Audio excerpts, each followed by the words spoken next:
Pamoką pradėjom iš tikrųjų nuo temos paskelbimo, buvo paskelbta tema ir iškeltas uždavinys visai klasiai, tai yra, kuris ir priklauso pagal tą pamoką. Mes kai kuriuos momentus jau žinojom, nes todėl, kad vis tiek žinai matematinius veiksmus, tiesiog tie matematiniai veiksmai buvo panaudojami ekonominiam kontekste, tai yra supažindinant vaikus su biudžetu, pajamom, išlaidom, juos įvardinant savokom ir tai buvo daroma diskusijoje su vaikais. Tai ta įvadinė dalis pamokos buvo diskusija su vaikais. Tada turėjom sudominantį klausimą, nes situacija tokia, kad šeštokai gavo daug pinigų ir dabar galės keliauti į kelionę, tai galės pasirinkti, ar jie važiuos į Vilnių, ar jie važiuos į Paryžių. Taip pat buvo paruoštas planelis, ką jie turėtų padaryti, kiek jie ten nakvotų, ką jie veiktų, kad jie turi įsirinkti 3 objektus, o tų objektų buvo didelis kiekis duotas, 10 objektų buvo į Paryžių ir 7 objektai į Vilnių, nes ir skaičiai skiriasi, nes ką vaikai patys pastebėjo, kad yra dideli skaičiai, tie, kur į Paryžių, ir truputėlį mažesni skaičiai, kurie į Vilnių. Ir iš tikrųjų pastebėjau, kad vaikai, tie, kurie silpniau skaičiuoja, ėmėsi tuos skaičius, kurie yra mažesni. Tai viena iš pasirinkimų, manau, kad ir buvo Vilniaus, todėl, kad skaičiai yra mažesni, ne vien dėl to, kad kontekstas pažįstamas, bet kad ir skaičiai mažesni. Ir jie tada dirbo grupėmis, įsiskirstė grupėmis ir iš tikrųjų su labai nedidelė mano pagalba, nes todėl, kad priemonės buvo paruoštos, susirinko savo priemonės ir diskusijų metu diskutavo vienas su kitu. Ir per diskusiją paruošė pristatymą ir paskui pristatė klasės draugam. Gale buvo refleksija, tai yra daviau vaikams 3 klausimus, ką jie darytų kitaip, ko dar nesupratę išeina. Ir skaičiau tiesiog jų pasisakymus ir pasidžiaugiam tais, kuriem pavyko, kurie pastebėjo bendravimą, bendradarbiavimą ir atsakėm į klausimus tiem vaikam, kuriem dar kažkas buvo neaišku. Refleksija, jinai duoda supratimą, ką tu darai.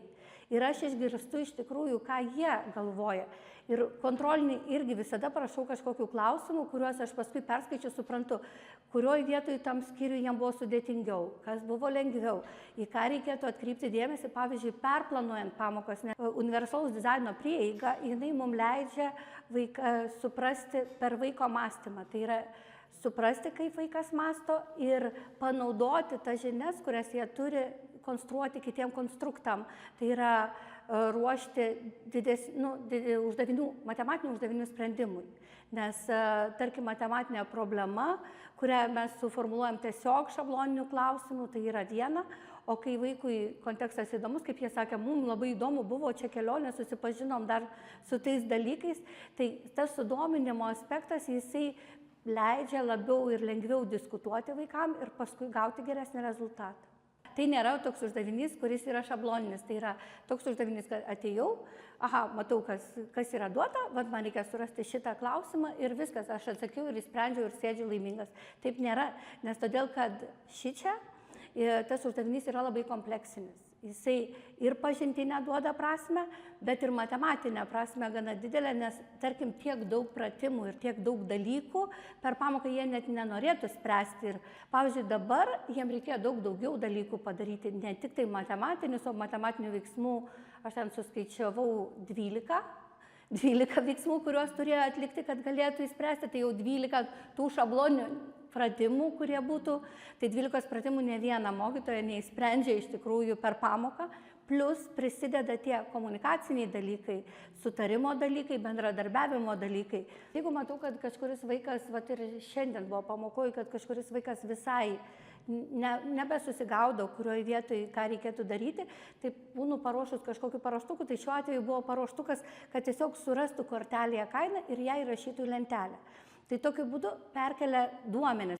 Dabar jeigu kalbėti apie tą pačią pamoką, aš tai galvoju, kad vis tik tai, kadangi mūsų ugdymas eina per kompetencijas ir kompetencinius dalykus, tai šitokios pamokos lavina daugiau kompetencijų negu kad vieną ar dvi. Nes paprastai, kai rašom planą ar darausi tikslą, įsikeli vieną, dvi kompetencijas, o kitos savaime ugdosi greta, tai šitoj kompetencijų puokštė ta pamokoje yra žymiai platesnė. Tarkim, komunikavimo kompetencija. Vaikai patys pabrėžia, kaip jie pradėjo bendradarbiauti ir dirbti komandoje labiau. Vat mes susidraugavom labiau, dirbam komandoje labiau, nors jie mokosi nuo 1 klasės kartu, tai kaip ir turėtų būti susidraugavę ir dirbdami, bet tiesiog kartais negali įsiklausyti, kaip tas kitas vaikas galvoja. Tai va tokios pamokos leidžia išgirsti savo klasės draugą, kaip jisai galvoja, kokių jisai turi lūkesčių ir kaip jisai supranta tą patį dalyką. Ir pavyzdžiui, bet kuriam žmogui reikia patvirtinimo, kad jisai suprato teisingai arba suprato neteisingai, kaip tik ir tada pasiieškoti kelio. Tai šitokios pamokos iš tikrųjų labai gražiai padeda susidėlioti vaikam viską į savo vėžes, į savo rėmus. Socialinė, pavyzdžiui, kompetencija, kurią labai sudėtinga realiai įdėti, tarkim, į matematikos pamokas ir daugelis matematikos mokytojų, ir kai seminarus vedu, jie sako man, kaip įdėti socialinę kompetenciją į pamoką. Čia puikiausia socialinė kompetencija, iš tikrųjų esu pastebėjus ir naudoju tokį metodą pamokose, pas mane yra mokiniai mentoriai. Aš turiu mokinius, keletą mokinių, kurie tiesiog pamokos metu nueina prie tų kitų vaikų, kai jiem reikia pagalbos ir mane pavaduoja, tai jų kojos greitesnės, jie nubėga iki jų ir papasakoja vaikiškai tą patį dalyką, kaip reikėtų spręsti. Jeigu tai taptų norma, tai būtų žymiai lengviau pasiruošti pamokom, nes todėl, kad kai tu vaiką gauni iš kitų pamokų, kur taip nedaro, tai jiem labai sudėtinga yra persiorientuoti, kai tada jie galvoja, kad čia laisvės daugiau, kad čia paprasčiau.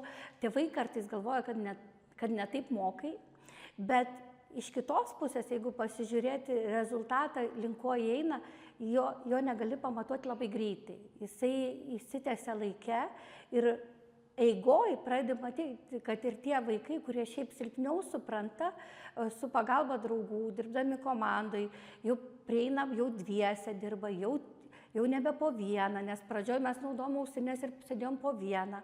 Paskui jau žiūriu po 2, paskui jau ir po 3.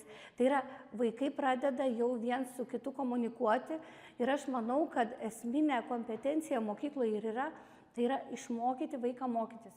Mes nebūtinai turim išmokyti dalykinių žinių, akademinių žinių, nes ne visi bus akademiškai stiprus. Mes kaip norim, taip sakykime, visi nemokės matematikos 10-ukui. Nebus taip, gal kokią vieną temą ir mokės, bet jie gali viens iš kito mokydamėsi sužinoti daug daugiau. Tai yra suprasti dalykus ir suaugusiam žmogui tas pats. Būna kartais mokyklai moka geometriją labai blogai, o paskui įtempiamas lubas skaičiuoja ten visokius plotus ir sako, tik nesuskaičiuodavai. Tik čia lengva, čia pamatavai, čia sudauginai. Ir jisai supranta, nes to, kad įgūdis jis ateina per laiką. Mokytojams, ką galėčiau pasakyti, iš tikrųjų tai nėra labai lengva, nes pirmiausia reikia su savim susitarti. Man buvo pagrindinė problema susitarti su savim, nes tu galvoji, aš esu matematikos mokytojas ir tu turi daryti, nes daug dalykų reikia padaryti.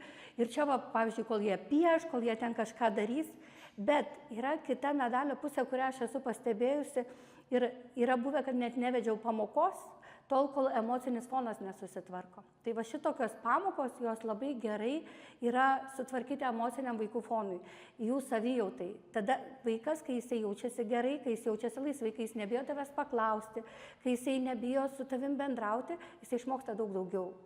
Nes baimė išmokti nelabai išeis. Niekada taip nebūna, kad visi dirbtų vienu tempu ir visi darytų vienodai. Pas mane pamokose irgi taip nebūna. Ir pavyzdžiui, kartais sako, pas jūs parašyta labai daug pratimų, bet mano vaikas padarė 5, tas padarė 7, o kitas padarė ten kokius 4. Bet tai yra natūralu, nes kiekvienas vaikas, jis pasirenka savo tempą ir kiek jisai norės daryti. Ir pavyzdžiui, kartais būna, kad sėdi ir nedaro, kažkokių dalykų stengiasi net nedaryti, nes jis galvoja, kad užtenka tiek. Jam šiandien tokia nuotaika, tiek kitas namuose padaro likusius pratimus, kitas ir nepadaro ir namuose. Bet ir mes visi nesam vienodi ir mokomės ne visi vienodai. Kitam užtenka ten pradžią pasižiūrėjo, ir mano mokiniai yra skirtingi. Tarkim, Ignui užtenka pasiskaityti, jisai pasiskaitė, jisai sėdi. Ko tu sėdi? Tai aš čia supratau, ką tu supratai ir su juo pasikalbi, iš tikrųjų jisai gražiai išdėsto, ką jisai suprato, sakau, gal suskaičiuok, jis atsisėda ir suskaičiuoja. O kitam vaikui ir vieną kartą ir antrą, ir trečią, va, Simas, pavyzdžiui, jisai ir 5 uždavinius įsprendė, dar kitą kartą 6 klausė vėl. Vat reikėjo mokytojas vėl man pagalbos, kad aš paklausčiau, kaip nors jisai puikiai tai moka skaičiuoti ir tikrai yra atsiskaitęs, kad puikiai skaičiuoja. Pamoka buvo, turėjo visus pagrindinius dalykus, tai yra pradedant tikslo įsikėlimu, taip pat įvadų į pamoką, taip pat naujos medžiagos prisiminimų, pakartojimų, bet medžiagą ne tiek aš pateikinėjau, kiek ištraukiau iš vaikų, nes yra vaikai skirtingos patirties ir kai kurie daugiau žino, kai kurie mažiau ir bendrom jėgom mes suformulavom matematinius dalykus.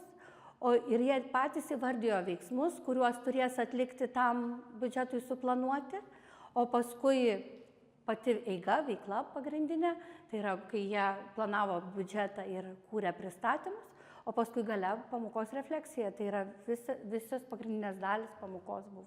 Mokinio padėjėja, jinai paprastai mokykloje dirba su vienu mokiniu, kuriam yra priskirta, nes jinai dabar šiais laikais yra mokinio padėjėja ir jinai ir būna tik su tuo vienu mokiniu. Tada, kada mes pradėjome bendradarbiauti su mūsų mokinio padėjėja, jinai prieina ir prie kitų vaikų, jinai pažįsta kitus vaikus ir prieina prie kitų vaikų. Ir kai kuriuos momentus, pavyzdžiui, iš tikrųjų man palengvina. Tai su mūsų mokinio padėjėja mes bendradarbiaujam ir vyksta bendradarbiavimas daugiau. Ir jin pati sako, aš pirmą kartą matau, kad mano tas vaikas tiek daug bendrautų su kitais vaikais ir kad aš atsitraukiau toliau ir žiūriu į jį iš toliau ir galiu kažką kitą daryti pamokoje. Norėčiau palinkėti drąsos išmėginti, nes todėl, kad labai dažnai mes daug baubų nusipiešiam patys savo galvoj ir nedrįstam pabandyti. Detalų pamokos planą ir užduočių medžiagą rasite šio filmuko prieduose. Daugiau apie UDM rasite UDM gairių leidinyje.